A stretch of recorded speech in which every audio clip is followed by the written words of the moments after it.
Happy Sunday, everybody. We are approximately 5 weeks away from Election Day, arguably the most critical election our country has seen in decades. Now, that said, I'm going to be pushing this political conversation just a little bit more. Now, look, I've got friends in all parties, but the one thing that we can always agree on is the conversation and the dialogue, and where that conversation lands is always the most critical part.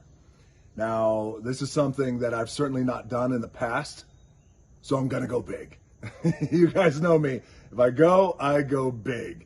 So, guys, I had the opportunity to sit down with Vice President Joe Biden and Senator Kamala Harris to talk about a number of important issues that we're facing as a country. I thought it was a great and extremely productive conversation that we had. And as a registered independent for years now with centrist ideologies, I do feel that Vice President Biden and Senator Harris are the best choice to lead our country, and I am endorsing them to become President and Vice President of our United States.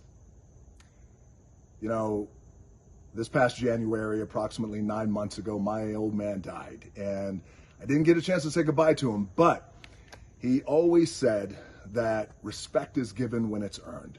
So you got to get out there and you got to earn it with your own two hands. And that was my very first question to Vice President Biden and Senator Harris. And that question is, how will you earn the respect of the American people once you're inside the White House? Here's that conversation. Hey, DJ. Hey. Hi. Hey, guys. I got to tell you, well, it is so good seeing you guys. Senator Harris, it's a pleasure to finally see you and finally meet you. Thank you. It is a pleasure to see you. I'm a huge fan of everything from Fast and Furious, all of them, to Jumanji. So thank you for your work. Thank you so much. Well, thank you for your work. Let me start off by saying, guys, I've been a lucky guy over the years in my life and my career to have been part of and participated in some real defining moments. And I have never publicly endorsed a presidential candidate or a vice presidential candidate in my life, over my career. So I figured let's kick this conversation off this way by me officially publicly endorsing you both to become president and vice president of our great country. Oh, that's fantastic. Thank you. That means a great deal to us, for real. Thank you. Really. Thank you. You guys are both obviously experienced to lead. You've done great things. Joe, you've had such an incredible career. You've led, in my opinion, with great compassion and heart and drive, but also soul. And you and I talked about that in the past and how important soul is. And Kamala, I'm going to embarrass you just for a little bit because I'm going to talk a little bit about your amazing experience. And you have been an attorney, a district attorney, a state attorney, a U.S. senator, smart, tough. I've seen you in those hearings. And in my opinion, you are a certified badass. I'm honored, and thank you for that. That's a huge compliment from you. You're welcome.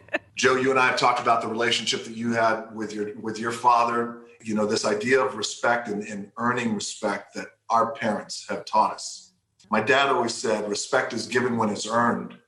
Question I had is, how will the both of you earn the respect of all the American people once you're in that White House?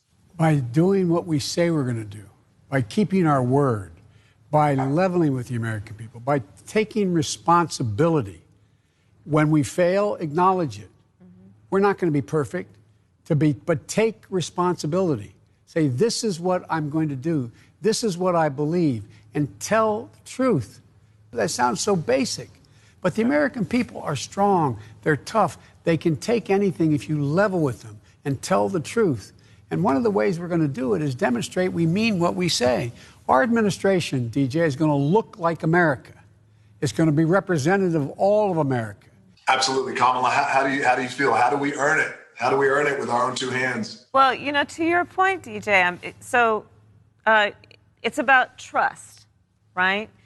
And as we know, the nature of trust is that, like Joe was saying, and you've said, it's a reciprocal relationship. You give and you receive trust. Yes. And one of the foundations of trust is truth. You must speak truth. But here's the reality. Truth can sometimes be really difficult to hear. And for that reason, sometimes people don't speak it.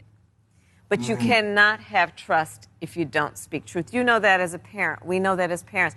You have to speak truth.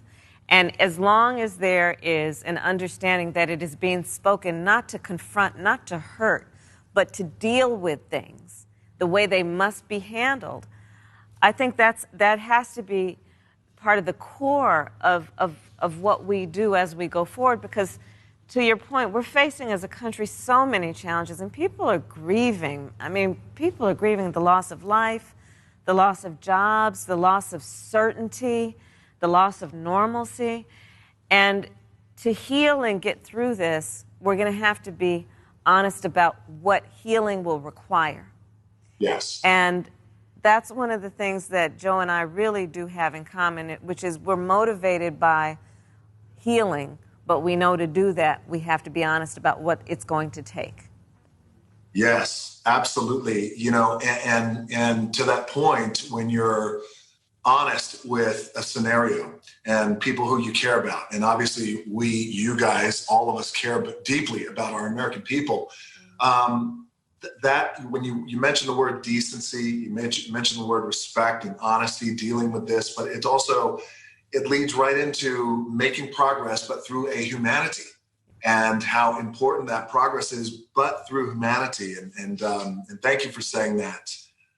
Truth and progress through humanity. I like the tie-in there of what Vice President Biden and Senator Harris said about truth, because as we all seek the truth, and as we all want to do our best to speak truthfully to each other, it's not to confront, it's not to hurt, but it's to make progress. And you know, to me, there's a lot of ways that we as a human race can make progress, but the most powerful way for us to make progress, to me, is through humanity, is through decency. Progress through humanity, progress through decency, through equality, progress through kindness, because kindness matters. I appreciate you guys joining me in this conversation here, and there is much more to come.